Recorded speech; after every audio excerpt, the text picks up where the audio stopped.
Hola a todos, muy buenas tardes. Continuamos, regresamos con las ponencias esta sesión de tarde en esta segunda jornada de Cyberworld 2025. Bueno, jornada de tarde, quedan muchos temas por tratar, ¿verdad? Y empezamos hablando de uno de los temas que todavía no se han puesto sobre la mesa y de verdad creo que es interesantísimo. Por lo menos no se ha hablado de ello de manera directa. Estamos hablando de la resiliencia. Resiliencia. ¿Cuánto se ha hablado de esto en los últimos años, verdad? Un poquito. Un poquito, bastante. Pero bueno, con toda la razón, porque estamos hablando de poder recuperarnos de la mejor manera posible después de un incidente y todos sabemos que somos potenciales víctimas y algún día, tarde o temprano, vamos a serlo. Entonces, tener ese entrenamiento para saber qué poder hacer, cómo poder hacerlo, responder de manera rápida, efectiva, recuperarnos y, sobre todo, que no afecte a esa continuidad de negocio si estamos hablando de una empresa, de una institución, es fundamental. Así que vamos a hablar de eso y hay normativas a nivel europeo que están apostando por esto, sobre todo en entornos críticos como es el que nos va a hablar Francisco Javier, que es fundamental tener este entrenamiento. Estamos hablando de la Directiva CER sobre resiliencia en entidades críticas, vamos a hablar un poquito de ello. Parece que la normativa es aburrida, pero en este caso no lo es, esto es apasionante. No voy a dar pie a que se duerma, aunque los sofás son muy buenos. Es verdad que los sofás son maravillosos. Y además el contexto de colaboración público-privada, que es algo que aquí, desde luego, hay que hablar de ello. Pues Francisco Javier Gudiña de CaixaBank, muchísimas gracias por estar aquí de nuevo, que estábamos hablando que repetimos, ¿verdad? Y es un verdadero placer y un honor. Así que le damos un aplauso, por favor, y vamos a ello.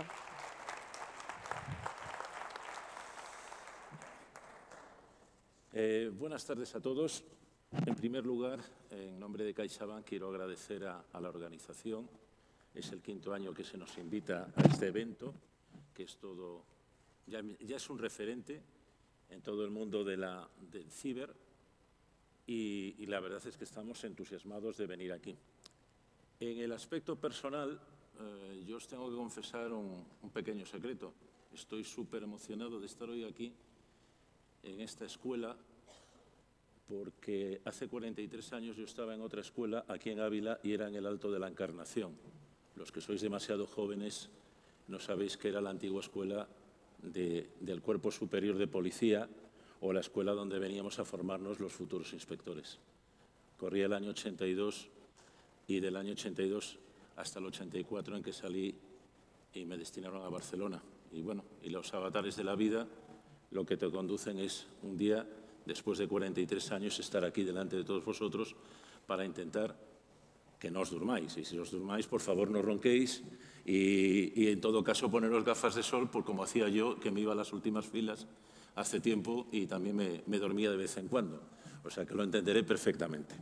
Al final dejaré unos 5 minutos aproximadamente para aquellas cuestiones que queráis y si no hay ninguna cuestión, pues diré que lo habré hecho muy bien o que habré aburrido bastante. Entonces, si a lo largo de la conferencia o a lo largo de lo que voy a exponer tenéis alguna duda, al final me lo preguntáis.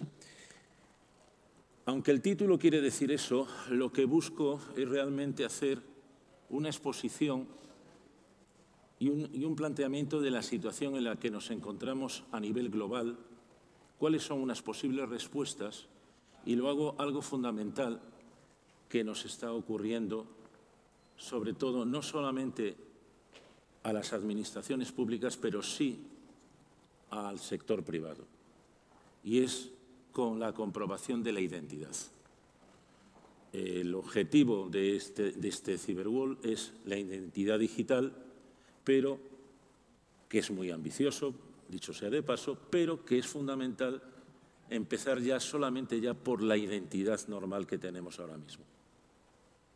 Desde CaixaBank y como director de seguridad física que soy, que también llevamos el tema del fraude, os puedo garantizar que tenemos muchísimos casos de suplantación de identidad y no es necesario ir a ámbitos digitales, sino simplemente a ámbitos totalmente físicos.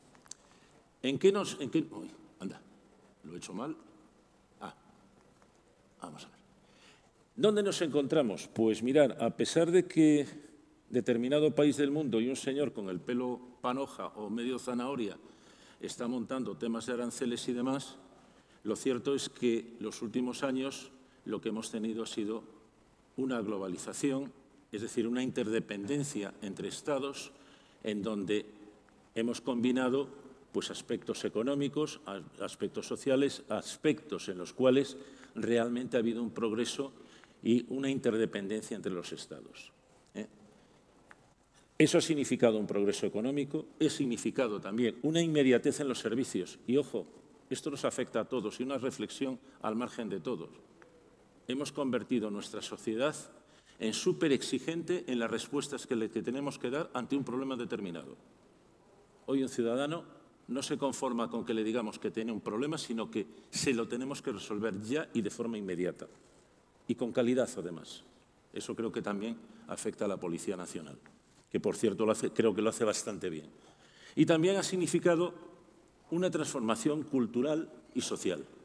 Eso ha conllevado expansión de los mercados, ha incorporado también el desarrollo en determinados países que se han encontrado con productos a desarrollar, etcétera, etcétera. Es decir, esa globalización nos ha ayudado a crecer globalmente, pero también nos ha hecho tener ciertas debilidades en las cuales hemos encontrado mayores desigualdades económicas. Los países ricos son más ricos, nuestras sociedades, la clase alta es mucho más rica, las clases pobres no llegan tanto y la clase media se está destruyendo. Luego tenemos también, que nos viene dado por ese progreso y por la utilización de los recursos naturales, un problema medioambiental. Y hoy por hoy os puedo asegurar que todo lo que es cualquier política estatal y tanto pública como privada tiene que tener algo de connotación referido a la conservación del medio ambiente. Esa cooperación que antes os refería, esa cooperación a nivel internacional, aunque está de capa caída, no os despistéis porque lo que está conllevando es una política de bloques. Y entre bloques o polarizados sí se colabora. Antes era globalmente, ahora no, ahora es por bloques y no hace falta que os explique cuáles son esos bloques. Bloque, digamos, de países como China, Rusia, Irán, Corea del Norte y después el resto de países con las diferencias que tienen. Y después hemos tenido cadenas frágiles, es decir, hemos ido a buscar dentro de un ámbito capitalista el mayor beneficio con la mínima exposición. No hemos fortalecido nuestras cadenas de distribución. Ahí os pongo el COVID, pero os quiero recordar que hace unos años un barco que perdió el rumbo en el canal de Suez y atravesó el canal de Suez en el medio, bloqueó el tráfico del canal de Suez y tuvimos, simplemente por eso, dificultades para abastecer las industrias casi durante 3 meses. La caída económica fue brutal en algunos países. ¿A qué nos encontramos también? Riesgos actuales, amenazas híbridas. Esta mañana estuve en una conferencia que se dio aquí sobre amenazas híbridas y coincidíamos plenamente. Y el que exponía decía que no es que estemos ante posibles situaciones bélicas, es que ya estamos, entre comillas, en guerras tecnológicas, gente que atenta contra nuestros sistemas informáticos, gente que nos tumba pues, cadenas en las cuales son fundamentales para poder dar el servicio, ataques a bases de datos, secuestro de datos, etc. Riesgos humanos, estos ya son altamente conocidos y no me voy a detener, desde el terrorismo, delincuencia organizada, tráfico de armas, etc. Y, por último, los riesgos naturales. Los que fueron alumnos, o no sé si siguen estando aquí, creo que tuvieron una experiencia vital hace unos meses con la DANA en Valencia, que estuvieron unos cuantos días ayudando a la población en Valencia. ¿Qué ha hecho nuestra entidad? ¿Qué ha hecho mi entidad en concreto? Pues no solamente ha sufrido la población, ha sufrido también las entidades, tanto públicas como privadas. En la época del COVID, esa resiliencia, ese poder hacer cosas, antes de esa directiva CER, porque esto es del año 20, la directiva CER es del año 22, pues tuvimos que reaccionar, porque somos una entidad crítica. Esa entidad crítica que tiene el 25% de cuota de mercado dentro de nuestro país, pagamos el 35% de las nóminas de nuestro país, el 35% también de nuestras pensiones, y ahora simplemente os digo, poner un imaginario, amenazas de las que hablábamos antes, híbridas o tecnológicas, alguien que bloquee nuestros sistemas y que en un momento determinado nosotros no podamos pagar ni las pensiones ni las nóminas. A nivel de seguridad ciudadana, a nivel de lo que puede ocurrir en la calle, tendríamos un verdadero conflicto de orden público. Por eso somos una infraestructura crítica. Y como tal, cuando fue el COVID, tuvimos que hacer frente y tuvimos que dar esos servicios y garantizarlos. Desde el minuto 1 del 13 de marzo del año 2020, hicimos una política de mandar a todos nuestros empleados, sobre todo de servicios centrales, a sus domicilios y la máxima protección a aquellos empleados que tenían que estar al frente de las oficinas. También sufrimos otro evento. Fijaros, estoy hablando simplemente de eventos de los que antes hablábamos, ¿no? Y que a lo largo de estos 4 o 5 últimos años nos han afectado como país. Este ha sido el volcán de La Palma, donde tuvimos que asegurar la distribución del efectivo. El siguiente que lo conoce esta escuela, puesto que unos cuantos alumnos fueron a sacar barro y ayudar a nuestros queridos compatriotas valencianos, aquí tuvimos que, en tiempo real, y esto es cierto, cuando se arrasa toda una zona de una población determinada, que no queda absolutamente nada, que no funcionan las comunicaciones, que no hay electricidad, que no hay absolutamente nada, lo que tienes que llevarles es algo de esperanza y, sobre todo, que puedan acceder a sus cuentas corrientes y que puedan tener efectivo. Pero es que en esas zonas tampoco podían utilizar cajeros automáticos. Para eso nos inventamos la idea de ese bus que veis ahí, que es de color azul y que es un Aufibus. Y, por último, el apagón que sabéis que hace un mes y medio tuvimos. Y a modo de gracieta os puedo decir que al que suscribe me tiré en un tren 14 horas metido en medio de la nada. Pero se fue la luz, no había comunicaciones, no funcionaba absolutamente nada y menos mal que evidentemente teníamos generadores. Pero aquí dejo una reflexión. Nosotros desde el ámbito privado ya estamos haciendo cosas y esto lo digo para que entendáis luego la reflexión final que os voy a hacer. Hemos aprendido lecciones y lo que estamos haciendo es haciendo algo combinado. Es decir, no solamente vale que tengamos generadores de gasoil, sino que tenemos que buscar otro tipo de fuentes que nos aguanten más de 12 horas o 24 horas. Porque hemos tenido suerte, ha durado 7, 8 horas y hemos empezado a recuperar. Pero si hubiera durado más, ¿qué hubiera pasado? ¿A quién le hubiéramos dado energía o simplemente llevado el combustible para poder empezar a funcionar? ¿Primero a un hospital o a un banco? ¿Primero a una comisaría de policía o a un cuartel de bomberos? Os hago estas preguntas porque luego entenderéis de lo que voy a hablar en cuanto a resiliencia, en cuanto a alguna organización que creo que tiene que influir más en las decisiones y tomar decisiones en esos momentos. Como os dije, voy a hablar muy rápidamente y os prometo que no voy a hablar de articulados porque a estas horas, 4 menos cuarto, si me empiezo a liar con artículos, vamos, suenan los ronquidos hasta en la muralla de Ávila. Mirad, la directiva SER viene a sustituir a otra directiva antigua, sale en el año 22 y lo que pretendía es hacer un foco en la prevención, en la resiliencia, en la respuesta y en la recuperación ante posibles incidentes críticos. Y la Unión Europea aquí ya no entendía que era sobre un ámbito determinado del conjunto productivo de un país, sino que en un momento determinado, cualquier incidente, como está todo interconectado, por eso empecé antes por donde empecé, y todas las industrias están interconectadas, iba a afectar no solamente a la realidad de un país, sino que iba a afectar al conjunto de la Unión Europea. Por eso es la base de la Directiva CER. Y lo que busca es exactamente eso.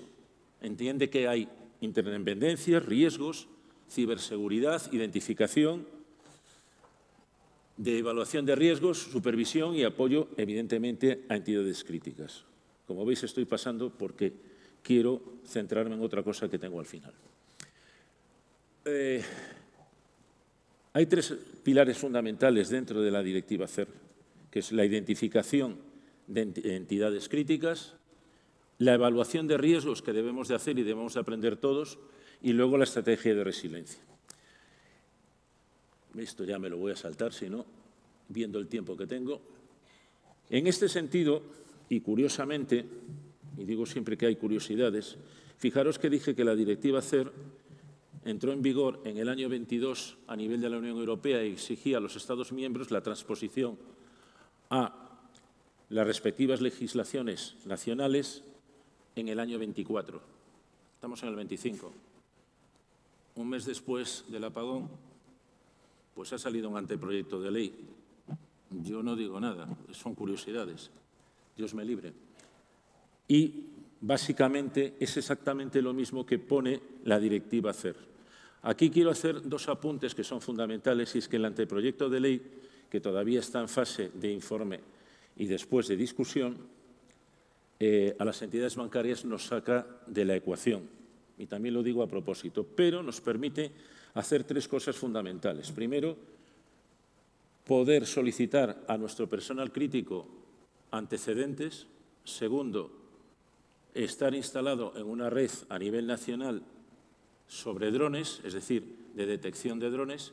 Y, por último, utilizar biometría para aquellos puntos que son críticos sobre las personas que tienen que entrar a esos puntos. Yo no voy a entrar si tenemos que estar dentro de ese proyecto de ley o en esa ley que va a salir a nivel estatal o no. Yo creo que sí, que al final el legislativo recapacitará y que acabaremos estando dentro de eso. Bien, estas son mis reflexiones finales y con esto me quiero parar, que es el objeto de este quinto Cyberworld. Mirad, hasta hace poco y en muchas ocasiones el sector bancario no tiene buena fama, pero somos un servicio esencial. Antes os lo decía. A lo largo, con ese 25% de cuota, con esa cuota que tenemos, si nosotros dejamos de darle dinero a nuestros clientes, se puede producir un problema de primerísimo nivel. Aparte de que contribuimos al desarrollo del país facilitando créditos y impulsando, sobre todo, medidas para el crecimiento económico. Por cierto, y esto también, aunque sea propaganda y me vais a permitir, creo que somos el único banco que tenemos una fundación que destina más de 700 millones de euros a obras sociales cada año, y que en muchos municipios y demás del país se está viendo. La transposición urgente de lo que os decía de la ley CER a lo que va a ser el proyecto en este país me ha llamado la atención. Yo lo dejé a propósito y era la reflexión que decía antes, que era una curiosidad. Bien. Hay aquí una reflexión que quiero hacer, que es la siguiente. Mirad, respecto a la ley CER y lo que va a ser esta ley, lo que va a impulsar es la colaboración público-privada entre administraciones. Nosotros desde hace 2 años, a nivel tanto de nuestra entidad como del sector bancario, para intentar garantizar la identidad de las personas que hacen o quieren ser clientes nuestros, hemos desarrollado 2 proyectos que son claves. Uno ha sido la firma de un acuerdo con Interpol, en el cual lo que vamos a hacer es hacer una comprobación de los datos que un cliente nos da con la base de datos que tiene Interpol respecto a objetos robados. Y diréis, ¿y por qué hacemos eso? Pues es muy sencillo. Somos sujetos obligados de la Ley de Prevención de Blanqueo de Capitales y de Financiación del Terrorismo. Sujetos obligados. tenemos que comprobar la identidad de aquellas personas que vienen a abrir una cuenta en el sector bancario, ya no digo en mi entidad. Y ahora la pregunta que hago es, ¿y cómo podemos hacerlo? Yo no tengo ningún técnico en policía científica que me garantice que ese documento está falsificado o que tiene cualquier tara. Tengo un señor que simplemente entiende algo de cuestiones bancarias y no tiene conocimientos de identificación. Entonces tenemos que confrontar esos datos contra una base de datos y que me dé un OK o un KO. Y no le estoy pidiendo a esa base de datos ningún tipo de dato.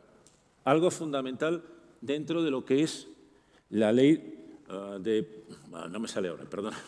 protección de datos. Algo fundamental.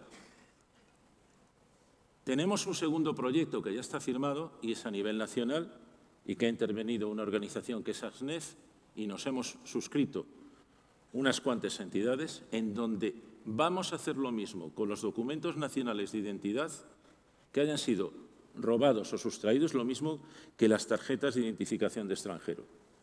Pero no va a ir contra la base de datos del DNI, sino que va a ir contra la base de datos de objetos robados. Entonces, intentamos hacer eso. Pero yo lanzo otra reflexión sobre el robo de identidad. Tenemos que dar un paso más adelante y tenemos que solicitarle dentro de lo que somos organizaciones privadas a la Administración Pública poder hacer ese OK o ese KO con el documento nacional de identidad. Si no, estamos totalmente perdidos. Si a cualquiera de vosotros que os sustraigan un documento nacional de identidad, si yo no puedo hacer esa comprobación o lo hayáis perdido, pero ya una comprobación de carácter biométrico que se puede hacer, porque el nuevo documento tiene una fotografía, la que se queda dentro de los archivos policiales, de altísima calidad, y se podría confrontar perfectamente con ese documento que me está presentando a mí una persona en una oficina bancaria.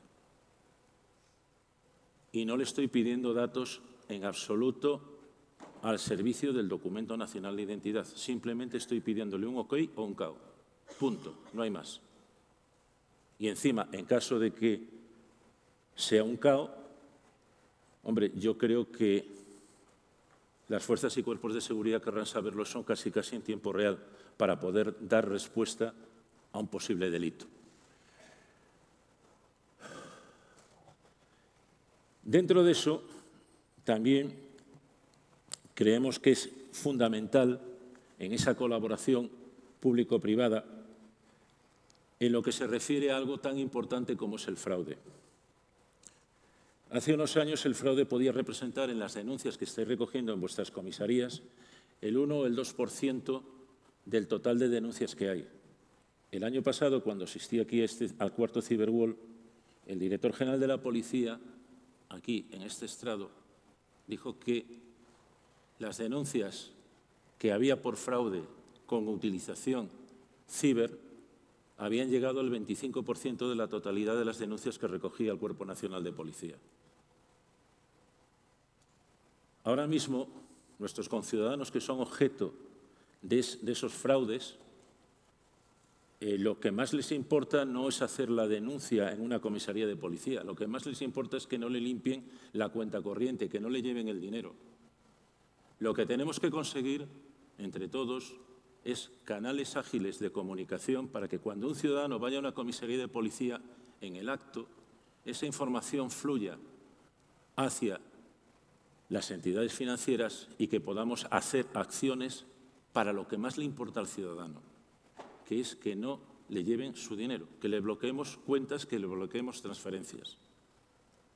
Luego, evidentemente, como no puede ser de otra manera, obligados por la ley, tanto Código Penal, Ley de Enjuiciamiento Criminal, como la Ley de Seguridad Privada, evidentemente todas las pruebas que tenemos serán puestas a disposición de la policía. Otro elemento más de colaboración. O sea, aquí lo que se trata es de colaborar entre todos para un objetivo común, que es darle el mejor trato a nuestros conciudadanos. Aquí, dentro de lo que va a ser el futuro CENEPIC o CENEPER, que sería el futuro CENEPIC, yo también hago otra aseveración que yo no sé si es prudente o no prudente, pero os garantizo que era algo de lo que antes os quería comentar. No se puede, en situaciones de crisis, estar haciendo análisis. Por el análisis se va al parálisis. Tenemos que tener procedimientos perfectamente entrenados para que el 80 o el 90% de todo aquello que veamos que va a ocurrir, sepamos cómo hacerlo. Aquellas decisiones que hay que tomar en tiempo real para poder abastecer un país de lo que sea, tienen que estar totalmente procedimentadas. Yo no me puedo poner, después de 12 horas de un apagón, a discutir a quién le llevo primero el combustible. No puedo llegar a una gasolinera y decirme, no le sirvo gasolina porque no hay un grupo electrógeno que esté bombeando o que esté dando electricidad a esa gasolinera para poder abastecer a quien tiene necesidad de ese combustible. Tendremos que buscar, como estamos haciendo nosotros ya, elementos sustitutivos para que en determinados sitios y en determinados lugares tener no solamente electricidad, sino comunicaciones para poder que un ciudadano pueda ir a un cajero automático y poder obtener dinero de su cuenta. Y es su dinero. Hace un mes, en Madrid, cuando hubo el apagón, había un montón de taxis libres. Yo simplemente os digo lo que pasaba cuando ibas a coger el taxi. Le decías a dónde querías ir y antes te decía el taxista, no. ¿Me va a pagar con tarjeta? No le llevo. Y ahora mismo el 90% de los pagos en situación normal son con tarjeta. El taxista lo que quería era cash. Pues todo eso, el CENEPIC tiene que hacer esos procedimientos y tiene que tener el suficiente poder de decisión para adquirir esas decisiones y tomar esas decisiones en tiempo real y estar todo procedimentado. Y después, el pensamiento final, y con eso voy terminando para dejaros 5 o 7 minutos para posibles preguntas. Mirad, la resiliencia no es cosa de 4 zumbaos ni de la policía, ni de las fuerzas y cuerpos de seguridad del Estado, ni de las empresas. Es una cuestión social. Hoy en día, absolutamente todo está imbricado, como os decía antes, con el tema de la globalización. Está todo unido. Si no convencemos a nuestros conciudadanos de que tienen que tener un cierto entrenamiento para ser resilientes, eso no vamos a poder sacarlo adelante. Y mi reflexión final, y con eso termino. La cooperación, la colaboración y apoyarse mutuamente entre el sector público y el sector privado nos hará más fuertes, seremos más resilientes y podremos afrontar mejor el futuro. ¿De acuerdo? Oye, con eso termino y, como veis, no he dicho muchos artículos, o sea que aquí lo dejo, ¿vale? Gracias a todos.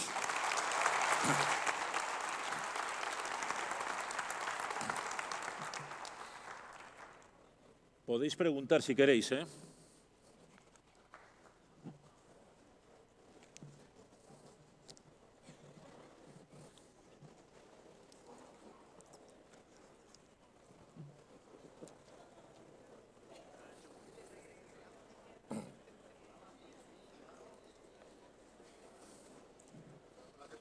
¿Cómo estás?